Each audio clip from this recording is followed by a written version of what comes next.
Shetani amekopi kila kitu cha Mungu na anafanya kila kitu kama Mungu anavyofanya, isipokuwa kwa uwezo wake ni nini? Ni mdogo, kwa hafanyi kwa asilimia zote, lakini anaigiza kila kitu. Sasa akatuambia jambo moja gumu, akasema, unajua tunaamini kwamba mtu anapozaliwa ana malaika wake, si ndio? Tukasema ndio. Akasema kwenye ulimwengu wa roho mtu anapozaliwa akiwa na malaika wake tayari wa kumlinda, na pepo yule mchafu yuko hapo hapo naye anamlinda. Kwa hiyo unaanza kutembea, unakuwa unalindwa na Mungu, lakini na shetani naye anafanya nini?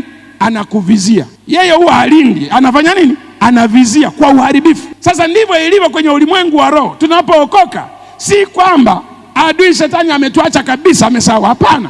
Unapojitoa mikononi mwake, anafanya mikakati ya kuhakikisha anakurudisha kule nyuma. Sasa akiona una nguvu, una moto, unakwenda, kama alikuja mbele ukamshtukia, anarudi anakuja nyuma yako, anaanza kukufuata kimya kimya.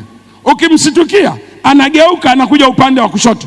Ukimshtukia atakuja upande wa kulia. Ukimkataa ukamshtukia kwenye mafundisho, atageuka, atakuja kwenye ndoa yako, atakuja kwa watoto wako, ana kila kitu anapanga, atakuja mpaka ofisini kwako, anakufuatilia. Sasa tatizo tunajilegeza.